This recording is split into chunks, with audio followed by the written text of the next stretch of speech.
The stars had grown quiet in that part of the galaxy. No trader ships passed through. No colonies dared to settle near the invisible line that marked the edge of Terran space. For centuries, the region had been left alone, untouched, avoided even by those who believed themselves fearless. But that silence wasn't emptiness, it was a warning. Long ago, before the Galactic Empire stretched its banners across 1,000 worlds, there had been a species known for surviving the impossible. They came from a small blue planet called Earth, and they called themselves humans. Their world was dangerous, their lives short, but their willpower was unlike anything the galaxy had ever seen. They were called deathworlders by other species, not because they loved death, but because they could survive it.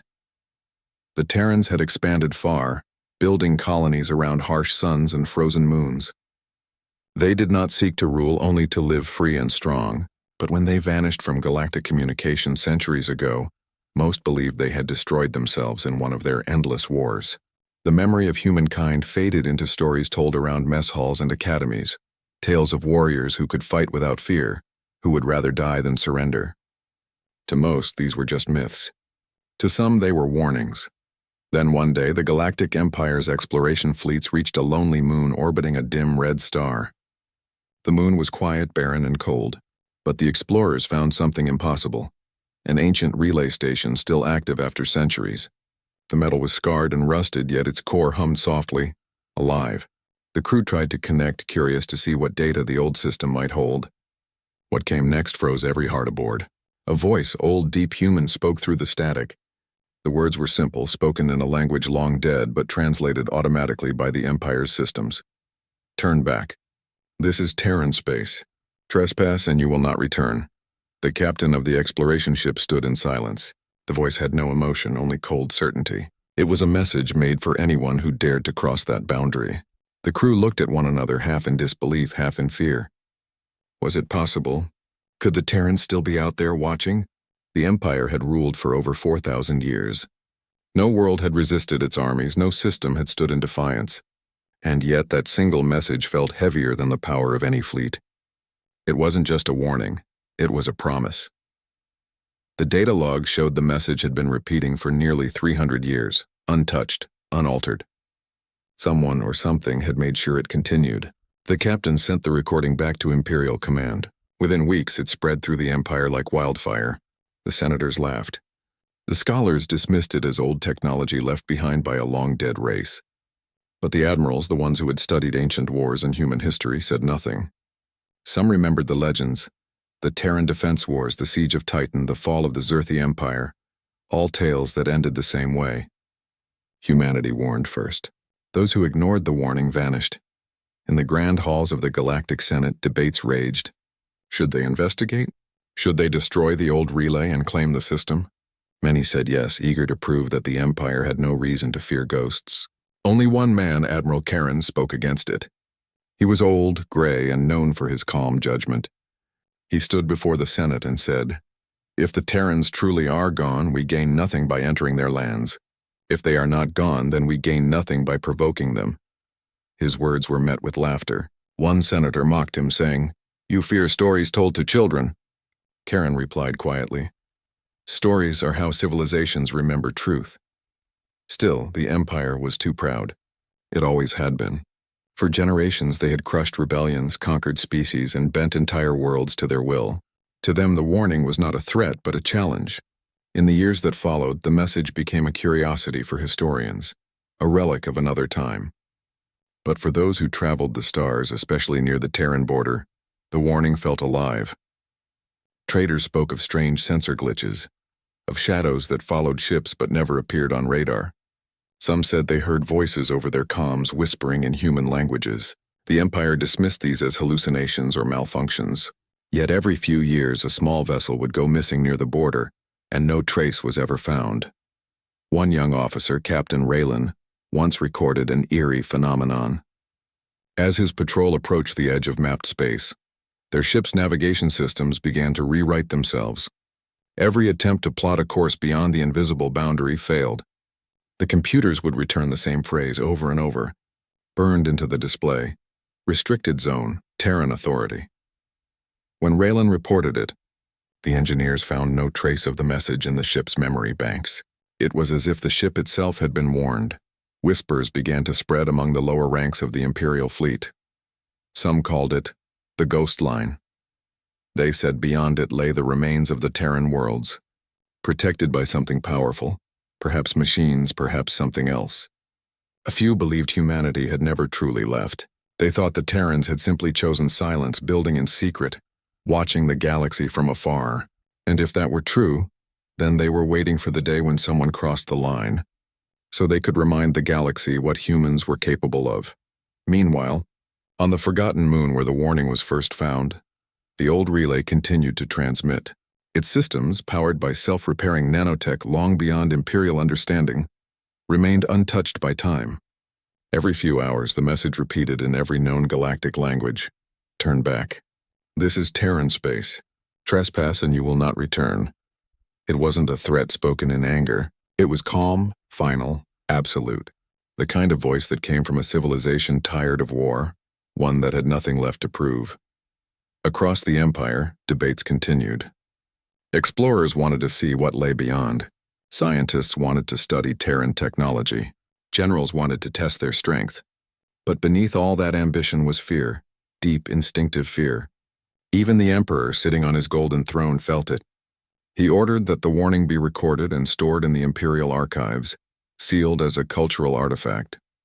But he also ordered that no fleet was to cross into that region without his personal approval.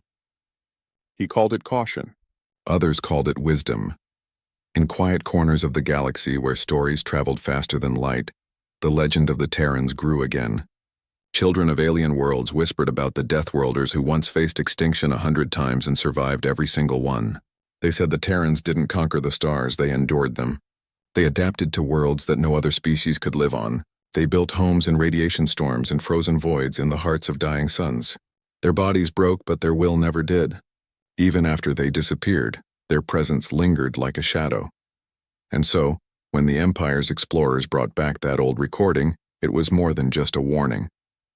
It was a reminder. Somewhere out there in the darkness, the humans were still watching. Maybe they had evolved beyond flesh, beyond the need for planets or fleets. Maybe they had become something the galaxy was not ready to meet. The Empire could send its ships and armies across countless systems, but one thing became clear to those who listened closely. The voice in that message was not desperate or hostile. It was certain that whoever heard it would understand what it meant to trespass against humanity. The years passed and the warning never stopped. Empires rose and fell. New species joined the galactic community, and technology advanced beyond imagination. But the message remained unchanged. Every few decades, a new group of explorers would rediscover it, thinking they were the first to hear it.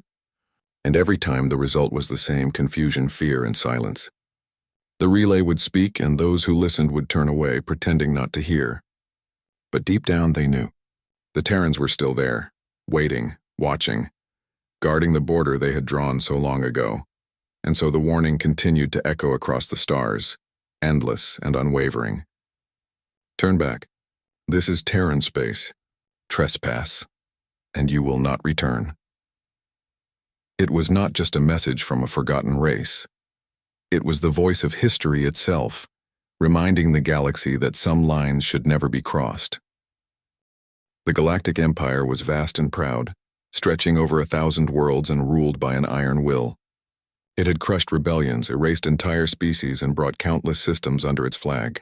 The idea that an old warning, recorded centuries ago by a long-lost race, could stop their expansion was laughable to most of its leaders.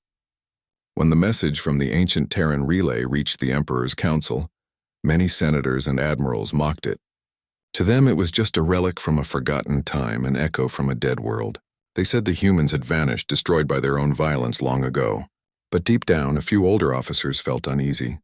There was something about the calm tone of that message, the absolute certainty in the words, "Trespass and you will not return." It wasn't a boast. It was a fact. And that frightened them. Still, arrogance ruled the Empire's heart. The Senate voted to investigate the so-called Terran space. Grand Admiral Zathan, a man known for his victories and pride, was chosen to lead the mission.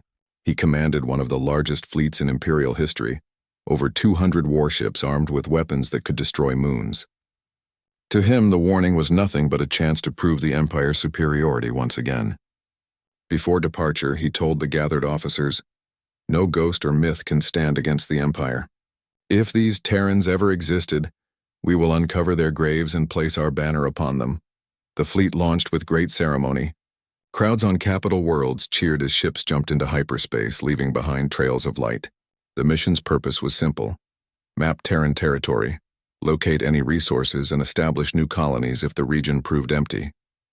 Many young officers saw it as an adventure, a chance to make history.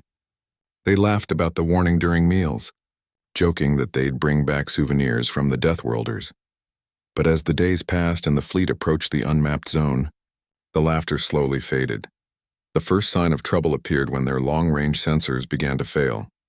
The ship's systems, known for flawless accuracy, started returning strange readings. Some showed phantom signals, fleets that appeared and disappeared without pattern. Others reported impossible gravity distortions, as if the very space around them was shifting. The engineers couldn't explain it. Admiral Zathan dismissed it as interference caused by old Terran technology. "Push forward," he ordered. "We will not be halted by superstition." The outermost scout ships went ahead to chart the border systems. Their transmissions came in steady at first, then began to cut off mid-sentence. The last message from one of them was a single burst of static and a faint human voice whispering, "They're here." After that, silence. The Empire's command tried to re-establish contact, but every frequency returned nothing but dead air. The Admiral grew impatient. He ordered a second wave of scouts, this time with full escort support. They too disappeared. No explosions, no distress calls, just gone. It was as if the darkness had swallowed them whole. Whispers spread among the lower decks. Some crew members claimed to hear faint tapping sounds through the hull, even though the ships were in deep space. Others swore they saw shadows drifting just beyond the viewports, shapes too large and too still to be asteroids. The officers dismissed it as nerves, but tension began to creep through every corridor. Even Zathan, though he hid it well, felt the weight of something unseen pressing down on the fleet. Days later, the fleet crossed the official border into Terran space. The moment they did, all navigation systems malfunctioned at once. The coordinates shifted, star maps scrambled, and the ship's AI systems began looping strange errors. Every attempt to course-correct failed. The Admiral demanded answers, but his science officers had none. "It's as if the universe here doesn't obey normal physics," one of them said quietly. The Admiral clenched his jaw and ordered manual navigation. He refused to turn back. To retreat would be to show weakness, and weakness was something the Empire could not accept. Inside Terran space, the void felt different. The stars seemed dimmer, the silence heavier. The fleet slowed to regroup, forming a tight formation to avoid further losses. Then something strange happened. The communications channels began picking up faint signals.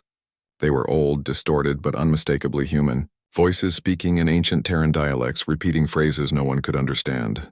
The signals were everywhere, impossible to track, bouncing from system to system like echoes trapped in glass. The engineers thought it was interference from abandoned Terran technology, but some of the recordings sounded new, too clear to be centuries old. "Is it possible someone's still here?" one officer asked. No one answered. As the fleet advanced deeper, they found the remains of massive structures orbiting a dead planet. The debris field stretched for thousands of kilometers, shattered rings, broken satellites, and half-melted space stations. Scanners identified traces of human design. The Empire's archaeologists were thrilled. They sent drones to explore, eager to collect artifacts and data. But every drone that entered the field stopped transmitting after a few minutes. When one of the cruisers moved closer to investigate, its engines suddenly went offline. The crew watched in horror as the ship drifted uncontrollably into the debris. Then, without warning, the wreckage around it began to move. The shattered pieces of metal twisted slowly, aligning themselves as if following some unseen command. In moments, the entire debris field came alive, forming a massive shape that surrounded the cruiser. The fleet tried to pull it back, but it was too late. The ship vanished, consumed by the metallic swarm. The field then went still again as if nothing had happened. Fear began to spread through the ranks. Even the most confident officers whispered about curses and ghosts. Zathan called an emergency meeting, his voice sharp and cold. "We are not children frightened of shadows," he said. "This is a test of will. We will press forward until we find the truth. His determination forced the fleet onward, but the unease never left. Each night cycle, crew members dreamed of voices calling to them, asking why they had come. Some woke screaming, claiming they saw faces in the dark beyond the windows, human faces watching silently. 2 days later, one of the ships detected movement, a faint energy reading far ahead. It was unlike anything in the Imperial database. Zathan saw it as proof that someone or something still lived here. Finally, he said, "We will make contact." The fleet approached cautiously, weapons armed but not fired. Then from the shadows of space, something massive emerged. At first they thought it was an asteroid, but then it moved, smooth, deliberate, silent. It was a ship, larger than anything the Empire had ever built. Its surface was pitch black, swallowing all light. No engines were visible, no insignia marked its hull. It drifted toward them slowly, as if curious. "Attempt communication," Zathan ordered. His officers sent every known signal, every diplomatic code, every greeting phrase. There was no response. The ship continued to approach.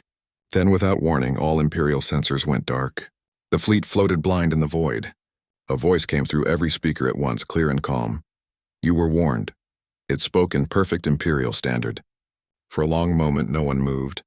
Then the sensors came back online and the massive ship was gone. Panic rippled through the fleet. Some officers begged the Admiral to retreat, but he refused. "This is deception," he shouted. "Tricks of old machines." But even as he spoke, the navigation systems began to fail again. One by one, ships lost control of their drives. Their lights dimmed, their communications broke. It was as if invisible hands were dismantling them from the inside. Zathan gave the command to fire. The fleet unleashed everything it had: missiles, plasma beams, railguns. The space ahead lit up like a small sun. When the light faded, there was nothing. The enemy ship had vanished completely. Not destroyed, simply gone. Moments later, the fleet's own weapon systems turned against them.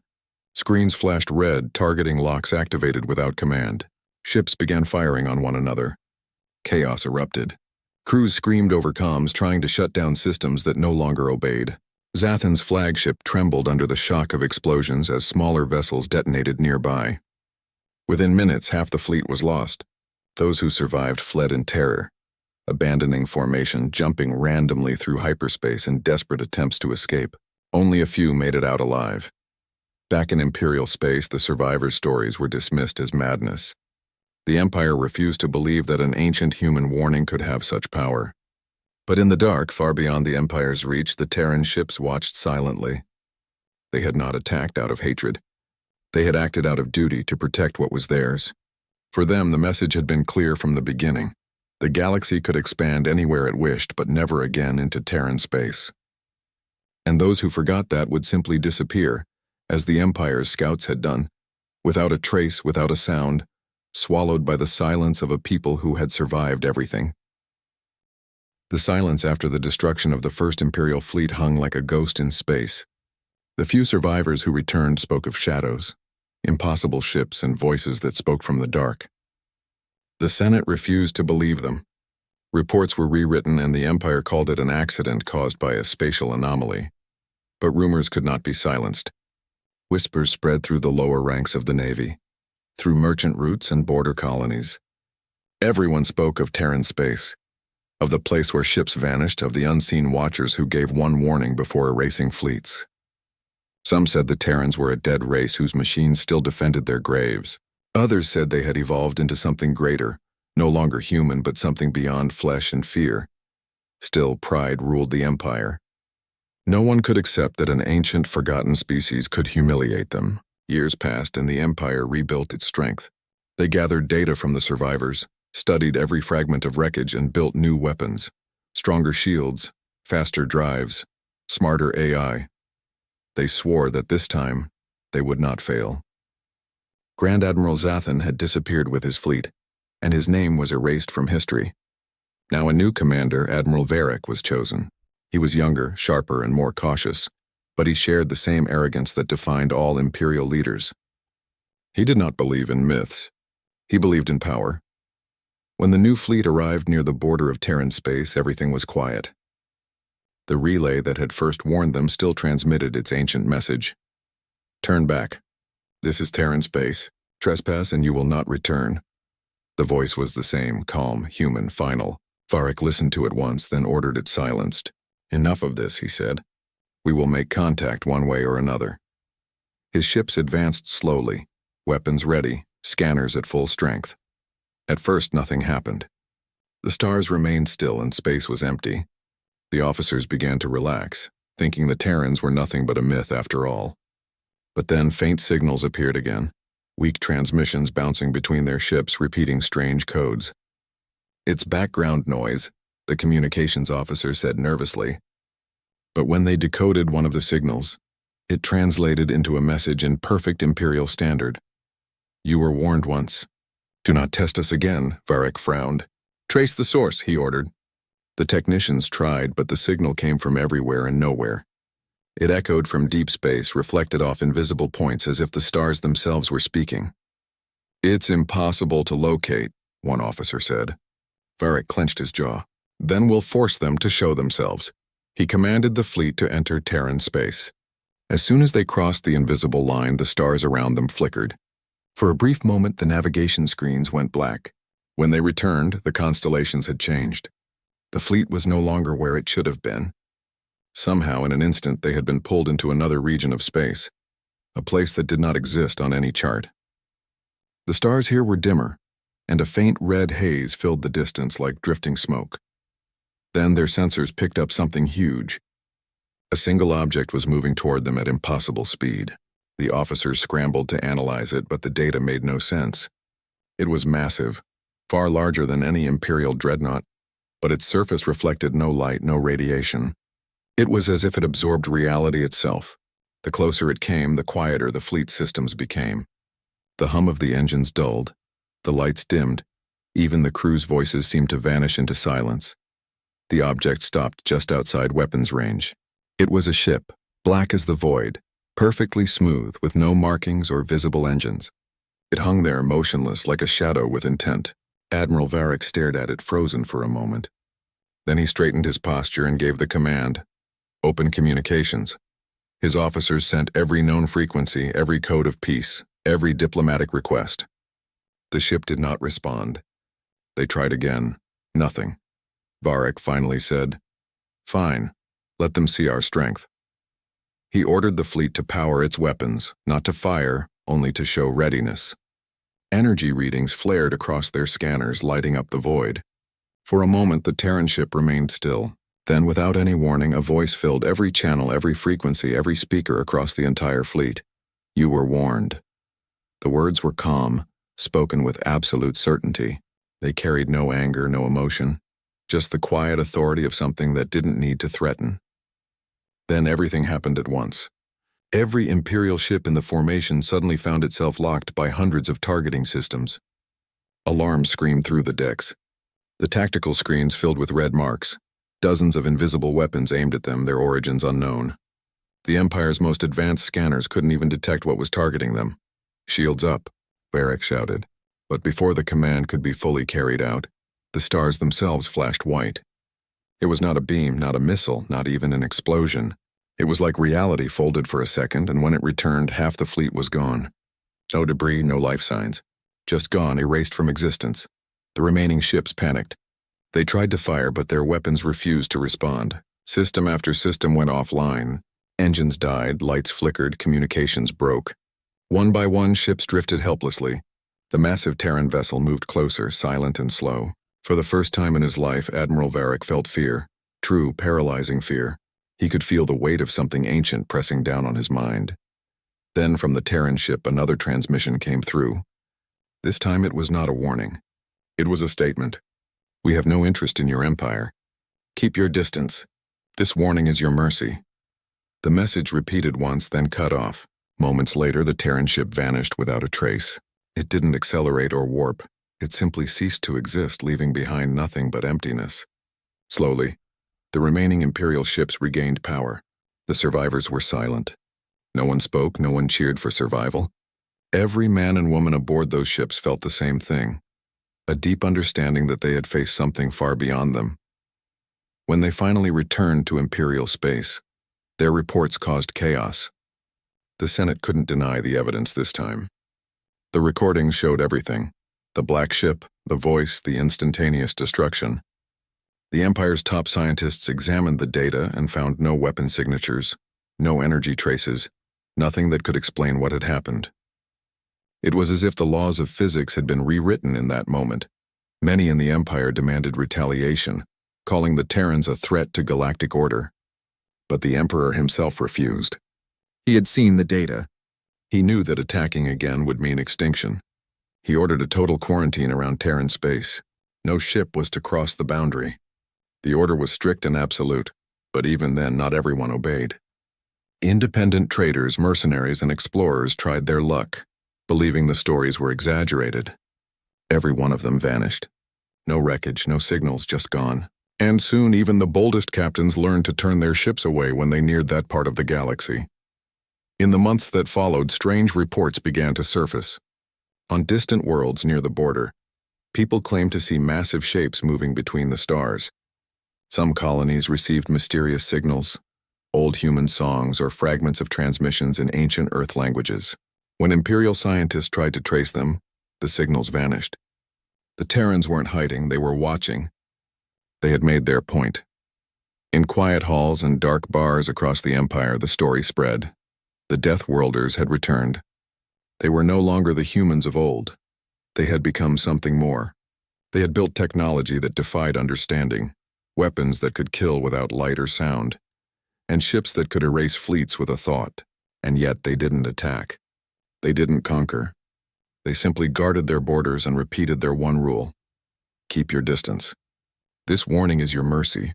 For the first time in centuries, the Galactic Empire was afraid.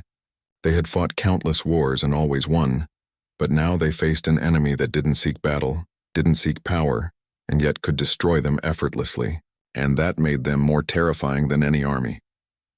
In the end, the Empire learned what the Terrans had tried to teach them all along. The message wasn't about war. It was about respect. Humanity had survived the worst the universe could throw at them and had chosen peace. But a peace they would defend with absolute strength. They didn't need to prove their power. They only needed to remind the galaxy what happens when their warning is ignored. And so the legend grew. Across the stars, every navigator and pilot knew the phrase by heart: do not enter Terran territory.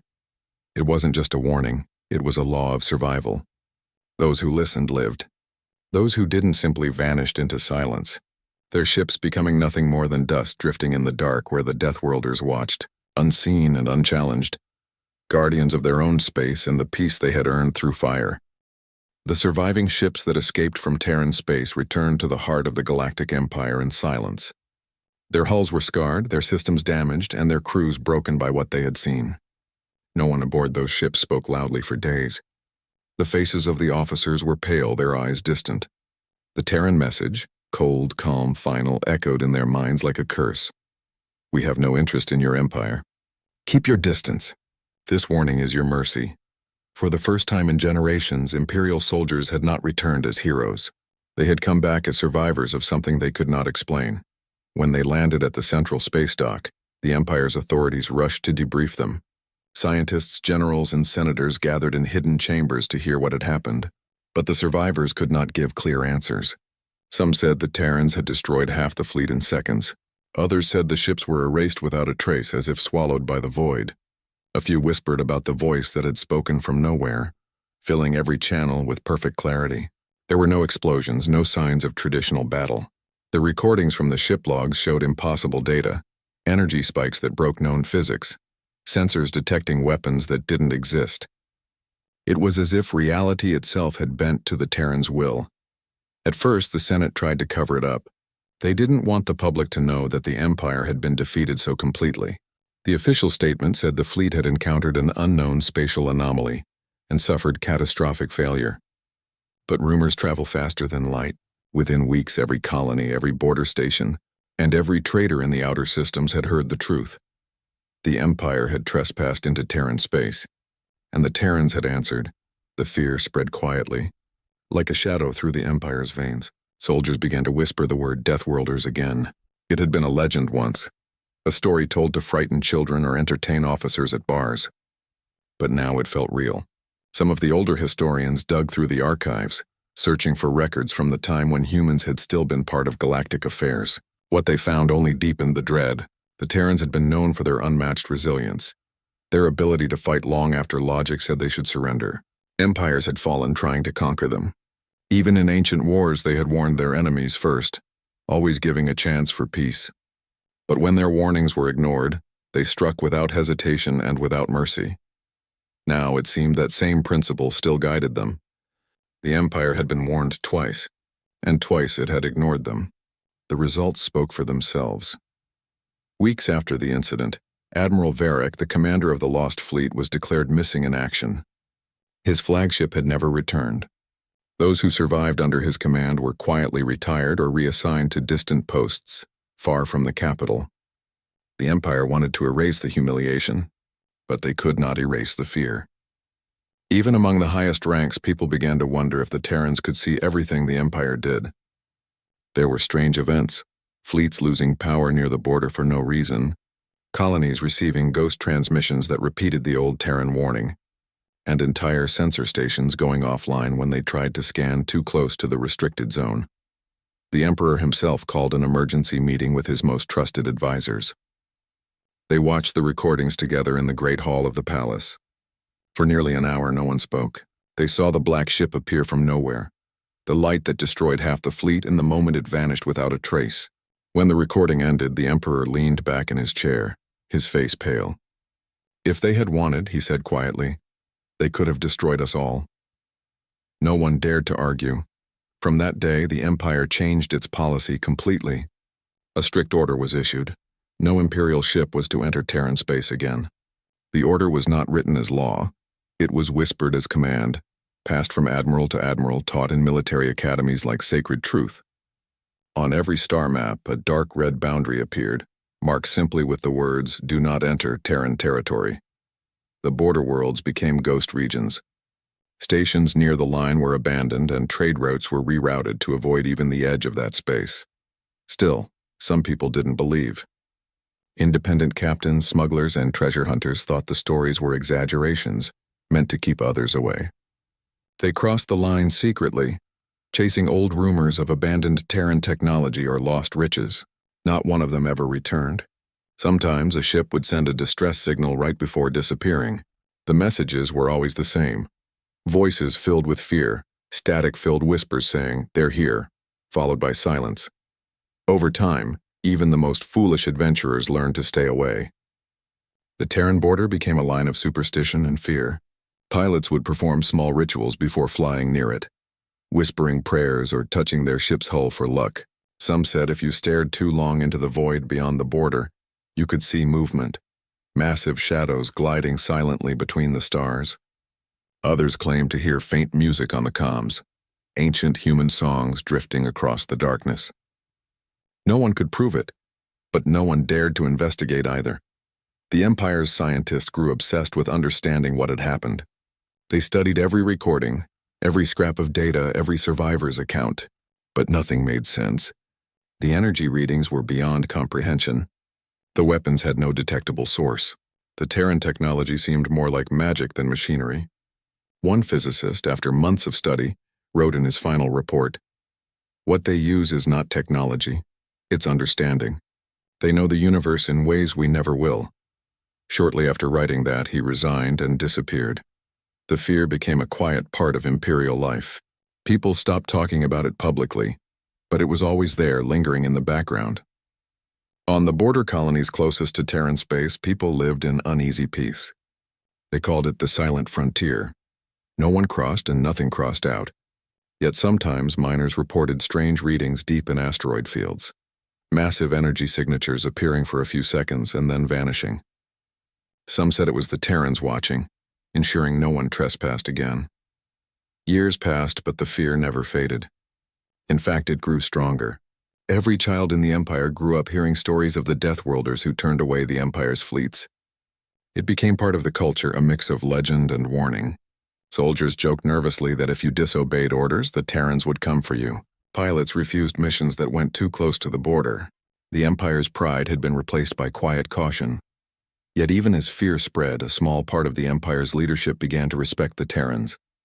They were powerful, yes, but they had not attacked. They had not expanded or conquered.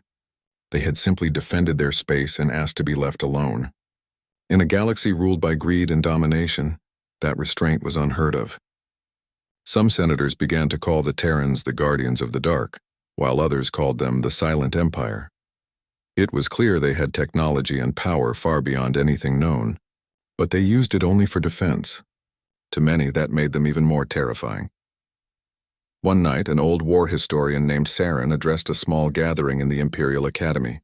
"We call them monsters," he said, "but perhaps they are simply what we once were, strong, proud, and unwilling to kneel. We mocked their warning because we forgot what fear felt like. They reminded us."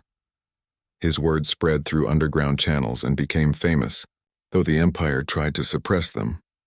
On the 100th anniversary of the first Terran warning, the Emperor ordered a monument built on the edge of Imperial space. It was a massive station facing the dark border. On its central wall, carved in 100 languages, were the words, "Here ends the reach of the Galactic Empire. Beyond this point lies Terran space. We were warned." The monument was not an act of defiance but of respect, a silent acknowledgement of a power that had humbled them. Even after centuries, the Empire never dared to cross that border again. The Terran warning became part of galactic law, and the words were taught in schools: "Do not enter Terran territory." For generations, no one tested that rule. The Empire continued to grow in other directions, avoiding the dark region of space guarded by the unseen humans. But deep in the hearts of soldiers, traders, and explorers, the story never died. They all knew that somewhere out there, beyond the stars, the deathworlders still watched. They were no longer seen, no longer heard, but their presence was everywhere, felt in the stillness of space, in the silence before communication static, in the cold fear that touched anyone who came too close. The galaxy learned its lesson well. The Terrans did not seek power or revenge. They sought peace. But if that peace was disturbed, if their warning was ignored again, then the same silent force that erased fleets would rise once more, and this time there would be no survivors to tell the tale. Centuries passed, and the memory of the first warning slowly turned into legend. The Galactic Empire continued to expand in all directions, except one. The area marked as Terran territory remained untouched, a dark void on every star map. No ships entered it, no explorers claimed it, and no colonies were built near it. It became a forbidden zone, a place of silence that even the most advanced probes dared not cross. Generations grew up hearing the story of the deathworlders, but for many, it had become just that, a story. People began to doubt if the Terrans even existed anymore. Perhaps they had vanished, perhaps the warning no longer mattered. Then came a new era, a time of arrogance and curiosity. The Empire had grown so large that its rulers believed themselves untouchable once again. Technology had advanced, and new generations of leaders felt no fear of the old stories. They called the Terran legend a superstition of the weak, and mocked the idea that any ancient species could still hide from them. The younger admirals, who had never seen war, began to speak openly about exploring the forbidden space. "If they ever existed," one said during a Senate meeting, "they are long gone. And if they are not, then it is time they bowed to the Empire like everyone else." At first it was just talk, but soon the Senate approved an exploratory mission to study the border. They claimed it was for science to understand why communication signals always failed near that region.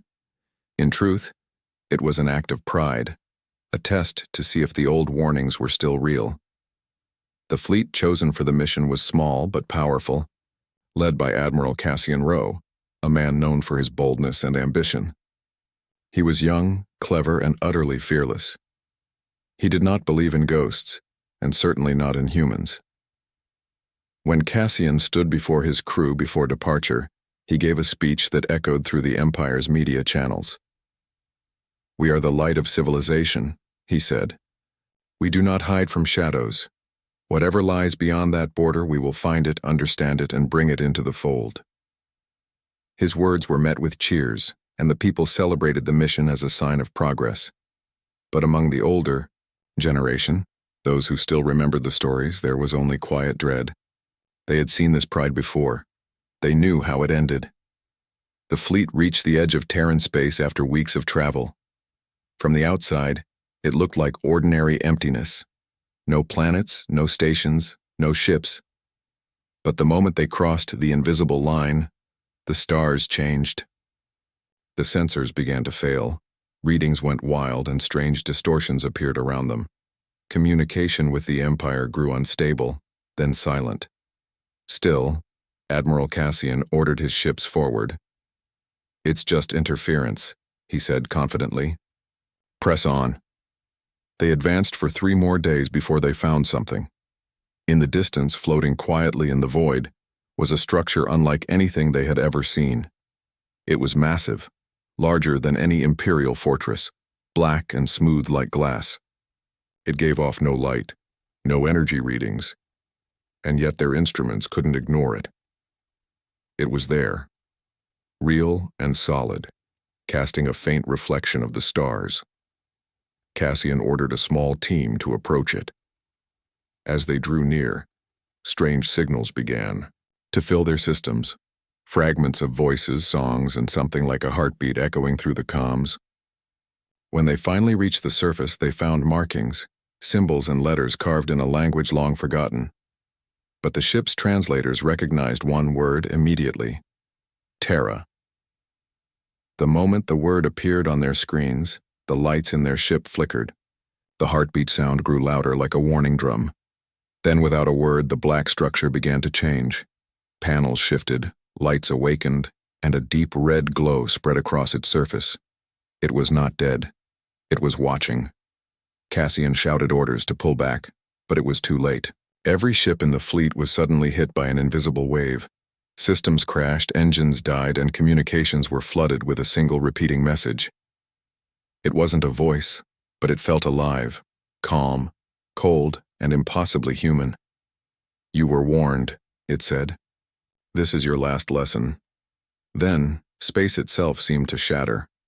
The stars bent and twisted, and in that distortion appeared ships, hundreds of them. They did not arrive through jump drives or warp gates. They simply appeared, silent and motionless. Each was black and sleek, shaped like blades of darkness cutting through the void. Their hulls had no markings, no insignia, but every Imperial sensor registered their origin: Terran. The Imperial fleet panicked. Cassian tried to open diplomatic channels, shouting that they meant no harm. But the Terran ships didn't respond.